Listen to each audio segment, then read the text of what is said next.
Hello साथियों, नमस्कार। कैसे हैं आप सभी? और मुझे आशा है कि आप सभी लोग बहुत अच्छे होंगे, बहुत स्वस्थ होंगे। आज की क्लास में मैं आपको प्रेजेंट कंटीन्यूअस टेंस इसके बारे में विस्तार से चर्चा करूंगा और एक एक इसकी छोटी छोटी कमियां को बताऊंगा ताकि आपको प्रेजेंट कंटीन्यूअस टेंस कभी भी परेशान ना करे।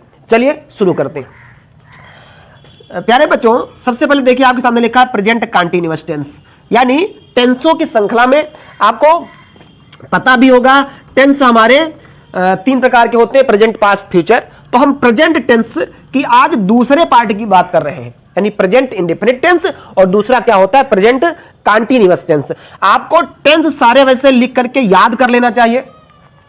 एक तरफ से आपके पास अगर कोई बुक है तो आप टेंस की एक श्रृंखला बना ले, present indefinite tense, present continuous tense, present perfect tense, present perfect continuous tense, ऐसे ही पास्ट के और ऐसे ही फ्यूचर के सारे भागों को नोट करके उनको आप याद कर लें। और याद करने के बाद मैं आपको ऐसी एक सारणी बनवाता जाऊंगा और आप हर टेंस के साथ में इन चीजों को नोट करते जाएंगे, तो आपको टेंस के अनुवाद बनाना एकदम सरल हो जाएगा। और इतना सरल हो जाएगा कि आप किसी भी टेंस में किसी भी तरह का अनुवाद आराम से बना सकते हैं। चलिए अनुवादों को शुरू करते हैं। आपके सामने लिखा है प्रेजेंट कंटीन्यूअस टेंस। पहले आप इसका कुछ संकेत देख लें। जैसा कि लिखा हुआ पहचान इसकी क्या होगी, आप वाक्य को कैसे पहचानेंगे? अगर किसी वाक्य के अंत में रहा है, रही है, रहे हैं और रहा हूं, यानी अगर ये शब्द आएंगे किसी शब्द वाक्य के अंत में, तो हमको क्या समझना है कि वाक्य हमारा प्रेजेंट कंटीन्यूअस टेंस का है। अब प्रेजेंट कंटीन्यूअस टेंस का अगर अनुवाद है, जैसा कि आप समझ सकते हैं, मैं आपसे कहता हूं मैं तुमको पढ़ा रहा हूं, या श्याम गीत गा रहा है, अंत में आपको ये पकड़ना कि रहा है शब्द आना चाहिए। वह बाजार जा रही है से पकड़ना है। तुम किताब पढ़ रहे हो, यानी वाक्य के अंत में रहा है, रही है, रहे हैं, रहा हूं, ये कोई ना कोई शब्द आने चाहिए।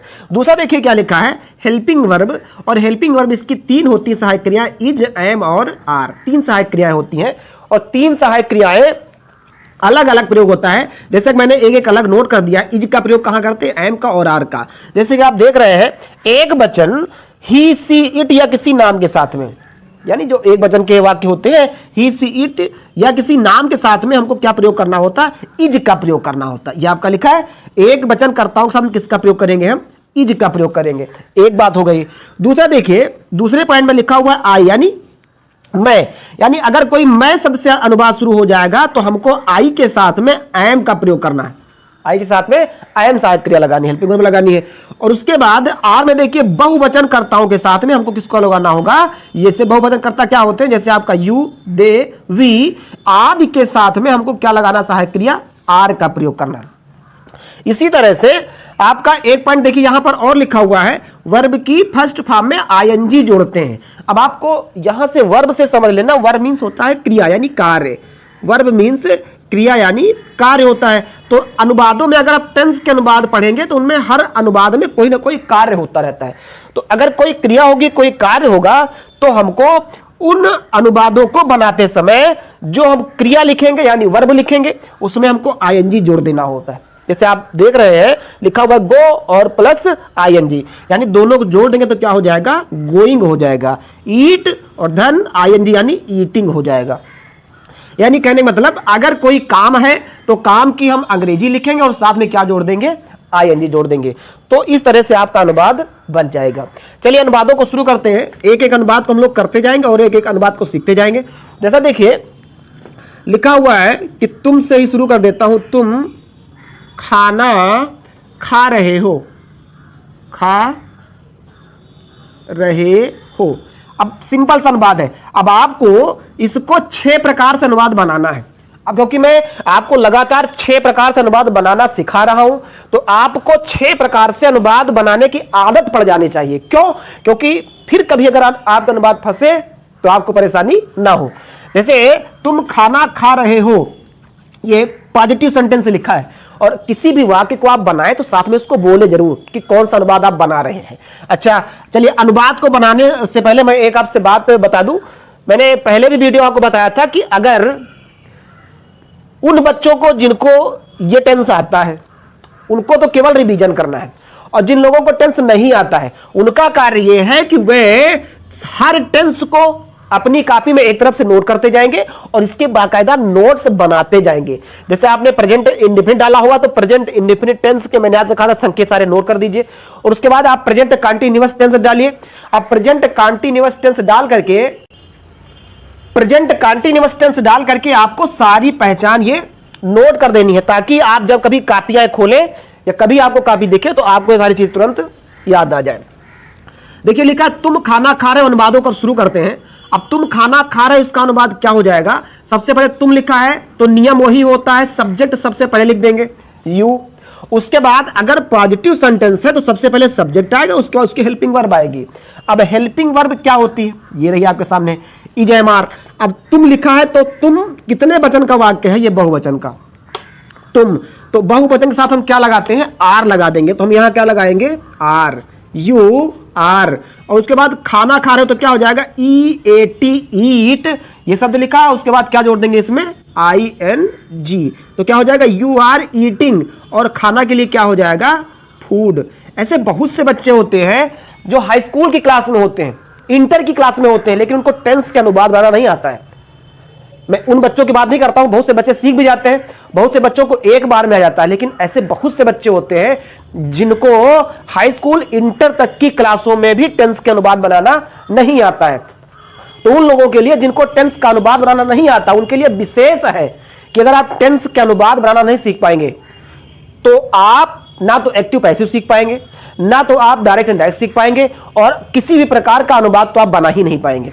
इसलिए आपका कार्य है कि आपको टेंस बहुत अच्छी मात्रा में, बहुत अच्छे ढंग से सीख लेना चाहिए। एक एक वीडियो को बार बार आप बैक करके उसको 2-2, 3-3, 4-4 बार देखिए, और ये वादा है कि आपको अनुवाद बनाना आ जाएगा। और आपको जो टेंस आ जाए उसको आप डेली यूज में लेकर के अपने आइए, डेली यूज में लेकर के आइए। आप कहीं जा रहे हैं, आप बाजार गए हैं, तो आपको वहां पर कोई काम करिए, उसको आप इंग्लिश में कन्वर्ट कर दीजिए। जैसे आप बाजार गए, सेब ले रहे हैं, तो मैं सेब लेता हूं, अनुवाद बनाना शुरू कर दीजिए। वह सेब ले रही है, ले रहा है, वह बाजार जा रहा है। अगर आप इसको डेली दिनचर्या में ले आएंगे, डेली अपने यूज में ले आएंगे, तो ये चीजें आपके लिए बिल्कुल आसान होती हैं, बिल्कुल सरल होती हैं, बिल्कुल कठिन नहीं होती हैं। पर एक बार आपके समझ में आ जाए, और समझ में कैसे आएगा? जब आप इन चीजों का गहन अध्ययन करेंगे, इसका अभ्यास करेंगे, अनुवादों को बार बार बनाएंगे, नियमों को बार बार समझेंगे, बस आपको नियम और अनुवाद बनाना पूरी तरह समझ में आ जाएगा। चलिए अनुवाद को शुरू करते हैं। लिखा तुम खाना खा रहे हो, तो क्या इसका अनुवाद बनाएगा? You are eating food. अब इसी का ये तो आपका हो गया पॉजिटिव सेंटेंस। मैं अनुवाद के नाम भी बोलता जाता हूं ताकि आपको पता रहे कि कैसा अनुवाद है, पॉजिटिव यानी साधारण वाक्य। अब इसका आ जाएगा निगेटिव सेंटेंस। निगेटिव सेंटेंस भी नकारात्मक वाक्य, और नकारात्मक मीन्स इसमें कोई नहीं शब्द आ जाएगा। तुम खाना नहीं खा रहे हो, इसे आ सकता है तुम खाना नहीं खा रहे हो। अब तुम खाना नहीं खा रहे हो, अगर इसका अनुवाद बनाना हो, देखो निगेटिव शब्द आप एक बात समझिए, किसी भी अनुवाद का आपको केवल पॉजिटिव बनाना आ जाए, निगेटिव इंट्रोगेटिव अपने आप बन जाता है। निगेटिव पॉजिटिव, तुम खाना नहीं खा रहे हो। अब इस नहीं शब्द की अंग्रेजी को हम यहां लगा देंगे नॉट, आपका अनुवाद पूरा, बाकी कुछ नहीं करना, यही आपको लाके रखना, केवल नहीं के लिए आर के बाद नॉट लगा देना है। तो इसको हम क्या लिखेंगे? तुम के लिए तो हमारा यू ही आएगा, यू, और क्योंकि हो लिखा है तो सहायक क्रिया क्या लगाएंगे? आर, यू आर, और उसके बाद नहीं के लिए क्या लगा देंगे? नॉट। यू आर नॉट खा रहे हो, तो क्या हो जाएगा? E A T I N G, eating. और खाना के लिए क्या लिखेंगे? Food. You are eating food. अब देखिए आपका नेगेटिव सेंटेंस हो गया। अब इसका अगर इंट्रोगेटिव आ जाए तो क्या करेंगे? इंट्रोगेटिव यानी प्रश्नवाचक वाक्य। और अगर प्रश्नवाचक वाक्य आएगा तो हमको सबसे पहले अनुवाद में क्या मिलेगा? क्या मिल जाएगा? क्या तुम खा रहे हो, खाना खा रहे हो? क्या तुम खाना खा रहे हो? क्या तुम खाना खा रहे हो? सॉरी, क्या तुम खाना खा रहे हो? तो इसका अगर हमको अनुवाद करना हो, देखिए वाक्य में अगर क्या सबसे पहले आएगा तो उसकी सहायक क्रिया को सबसे पहले हम लगा देंगे। सबसे पहले क्या लगाएंगे, सॉरी डज, ये नहीं लगेगा, आर लगेगा। सबसे पहले क्या लगेगा, आर। अब उसके बाद देखिए प्रश्नवाचक वाक्य में क्या सबसे पहले है, तो सहायक क्रिया सबसे पहले लगाएंगे, उसके बाद सब्जेक्ट लगाएंगे, याद रखना। तो क्या लिखेंगे, सब्जेक्ट क्या है, यू, आर यू, उसके बाद ईटिंग ही हो जाएगा, EATING, ईटिंग, और उसके बाद फूड। अब इसका पॉजिटिव हो गया, अब निगेटिव बनाना है, केवल आर यू के बाद क्या लगा देना होगा, नॉट, बस आपका निगेटिव शब्द बन जाएगा। क्या तुम खाना नहीं खा रहे हो, यानी ये इंट्रागेटिव था, अब हो जाएगा इंट्रागेटिव निगेटिव, इंट्रागेटिव निगेटिव। तो हम इसको क्या लिख सकते हैं कि क्या तुम खाना नहीं खा रहे हो, क्या तुम खाना नहीं खा रहे हो। बस आपको मैंने बता दिया कि यू के बाद क्या लगा देना होगा, नॉट, बाकी आपको यही अनुमान उतार देना है, कुछ नहीं करना है। तो क्या लिखेंगे सबसे पहले, आर, सब्जेक्ट क्या है आपका, यू, और नहीं है तो क्या लिख सकते हैं यहां पर, नॉट, आर यू नॉट, और खाने के लिए क्या हो जाएगा, EATING, ईटिंग, और खाना क्या हो जाएगा, food, are you not eating food, यह आपका हो गया। अब यह आपका इंट्रागेटिव निगेटिव हो गया। इंट्रागेटिव निगेटिव के बाद अब देखिए पढ़ते हैं हम इंट्रागेटिव का सेकेंड टाइप, यानी तुम खाना क्यों खा रहे हो। इंट्रागेटिव का सेकेंड अनुवाद, तुम खाना क्यों खा रहे हो। आपको यहां सीखते जाना है, ये चीजें आपको आती है, हमको पता है। शुरुआत में 80% बच्चों को चीजें आ जाती हैं, लेकिन जैसे जैसे इसका प्रोसेस बढ़ता जाता है वैसे वैसे उनको चीजें भूलती जाती हैं। तो ये चीजें ना भूलें आपको, इसलिए आप इनको अभी मैं आपसे 2 कहूं तो आप 10 बनाइए, 20 बनाइए, 50 अनुवाद बनाइए, बनाते ही रहिए, आपको बनाना आ जाएगा। क्योंकि आगे के जो क्रियाएं होंगी, आगे का जो अनुवाद होगा वो थोड़ा थोड़ा क्रिटिकल होता जाएगा। तो उसके लिए आपको चीजें जो है अभी से अच्छे सीख लेना है। तुम खाना क्यों खा रहे हो, क्यों शब्द बीच में आया, तो सबसे पहले हम इसकी अंग्रेजी लिखेंगे, ध्यान से सुन लीजिए। यानी प्रश्नवाचक शब्द की इंग्लिश को सबसे पहले, उसके बाद उसकी सहायक क्रिया लगा देंगे। अब सहायक क्रिया क्या है, तुम, तो सहायक क्रिया क्या लगाएंगे, आर, तो यहां पर क्या लिख सकते हैं, आर। अब आप ये देख रहे होंगे कि यहां पर क्योंकि आर को हमने पहले लिखा तो इसका पहला वर्ड क्या कर दिया, कैपिटल कर दिया, यहां पर इस्तेमाल कर दिया, व्हाई आर। सब्जेक्ट क्या लगाएंगे यहां पर, यू, व्हाई आर यू, और उसके बाद वही आ जाएगा EATING, ईटिंग, और उसके बाद food, why are you eating food. तुम खाना क्यों नहीं खा रहे हो। अब आप ये चीज दे लीजिए, तुम खाना क्यों नहीं खा रहे हो। अगर नहीं शब्द आ जाएगा, चलिए मैं लिख देता हूं, यानी इंट्रागेटिव सेकेंड टाइप का निगेटिव, इंट्रागेटिव सेकेंड टाइप का निगेटिव, तुम खाना क्यों नहीं खा रहे हो, तुम खाना क्यों नहीं खा रहे हो, तुम खाना क्यों नहीं खा रहे हो। अब देखिए क्या नहीं शब्द आ गया, अनुवाद आपको ही लगाना है, यानी अनुवाद आपको ही रखना है, केवल यू के बाद क्या लगा देना आपको, नॉट, बाकी आपको यही अनुवाद उतार देना है। अब आपके समझ में आ गया होगा कि केवल हमको पॉजिटिव समझ में आना चाहिए, निगेटिव हमको सब्जेक्ट के बाद लगा देंगे, निगेटिव। तो सबसे पहले क्या लिखेंगे इसको हम, व्हाई, और उसके बाद आर, और उसके बाद यू, और यहां पर क्या आ जाएगा, not, why are you not, और ईटिंग हो जाएगा, EATING, ईटिंग, और FOOD, फूड।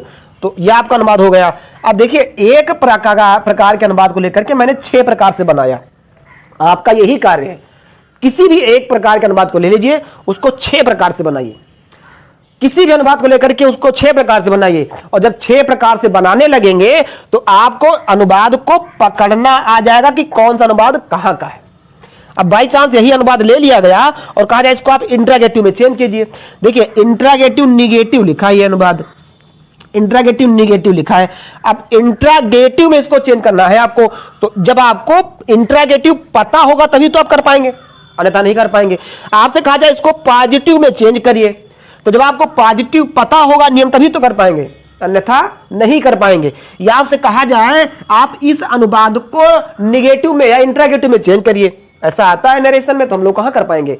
तो जब हम यहां पर इसको सीख लेंगे तो ये चीजें हम आराम से बदल सकते हैं। चलिए आप इसका स्क्रीनशॉट ले लीजिए एक बार, और स्क्रीनशॉट लेकर के आप इन चीजों को नोट करें और आगे के अनुवाद देखें।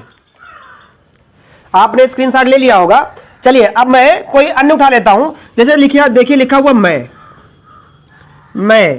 और क्या लिख दूं, लखनऊ। कोई भी अनुवाद आप उठा सकते हैं। मैं लखनऊ जा रहा हूं, मैं लखनऊ जा रहा हूं। तो पॉजिटिव सेंटेंस, मैं के लिए क्या लिखेंगे, आई। अब आई के साथ सहायक क्रिया क्या लगाना, देखिए आई के साथ एम का प्रयोग किया जाता है, तो हम सहायक क्रिया क्या लगाएंगे, एम, आई एम। और जाना के लिए क्या हो जाएगा, GOING, going to, LUCKNOW, I am going to Lucknow हो गया। अब मैं लखनऊ नहीं जा रहा हूं, मैं हिंदी नहीं लिख रहा हूं, मैं ऐसे बात करते चला जा रहा हूं सारे। मैं लखनऊ नहीं जा रहा हूं, तो क्या लिख सकते हैं इसको, आई, उसके बाद आप भी बोल सकते हैं एम, उसके बाद नहीं के लिए क्या लगाएंगे, नॉट, आई एम नॉट, उसके बाद क्या हो जाएगा, गोइंग, फिर क्या लिखेंगे, to, LUCKNOW, I am not going to Lucknow. क्या मैं लखनऊ जा रहा हूं, तो साथ में बोलिएगा, क्या मैं लखनऊ जा रहा हूं, सबसे पहले क्या आएगा, एम, उसके बाद आई, उसके बाद going, am I going to, LUCKNOW, am I going to Lucknow. क्या मैं लखनऊ नहीं जा रहा हूं, तब क्या करेंगे, नहीं है तो आई के बाद क्या लगा देंगे, नॉट बढ़ा देंगे, तो ये क्या हो जाएगा, am I not going to LUCKNOW हो गया। अगला अनुवाद क्या हो जाएगा कि मैं लखनऊ क्यों जा रहा हूं, तो सबसे पहले यहां पर क्या आ जाएगा, वाई, उसके बाद सहायक क्रिया क्या लिखेंगे, एम, वाई एम, सब्जेक्ट क्या आएगा, आई, वाई एम आई, फिर क्या लिखेंगे, GOING, going to, LUCKNOW, why am I going to Lucknow. इसका निगेटिव तो यहां हमको क्या बढ़ा देना होगा, नॉट बढ़ा देना होगा, तो क्या लिखेंगे इसको, why am I not going to LUCKNOW। तो आपको ये चीजें समझ में आई होंगी, आप इसको आराम से कर लेंगे। अब एक दो अनुवाद में आपके मिक्स लेता हूं, और उसके बाद सॉरी, स्क्रीनशॉट आप थोड़ा सा बैक करके ले लीजिए, स्क्रीनशॉट इसका बैक करके ले लीजिए, थोड़ा सा हमने साफ कर दिया था। चलिए अब आगे मैं एक दो अनुवाद मिक्स लेता हूं। वैसे जैसे लिखा हुआ है कि रमा गाना क्यों गा रही है, क्यों गा रही है, रमा गाना क्यों गा रही है। चलिए इसका अनुवाद करने से पहले आप लोगों से, अगर आपको वीडियो में कुछ अच्छा ही लगे या आपको अच्छा लगा हो, तो आप लोग एक बार चैनल को लाइक और सब्सक्राइब जरूर करें, क्योंकि बहुत सारे लोगों ने कमेंट्स किए हैं, बहुत सारे लोगों ने डिमांड की है, तभी चैनल को प्रारंभ किया गया है। तो आपका समर्थन और आपका सहयोग चाहिए। अब हम लोगों ने मिल करके इतना बड़ा चैनल बना तो दिया, अब लेकिन इसको आगे बढ़ाना और इसको सहयोग करना और इसका समर्थन करना, ये आप सबका काम है। और अगर आप सब समर्थन कर देंगे तो ये चैनल आप सबके सहयोग से एक दिन बहुत आगे निकल जाएगा।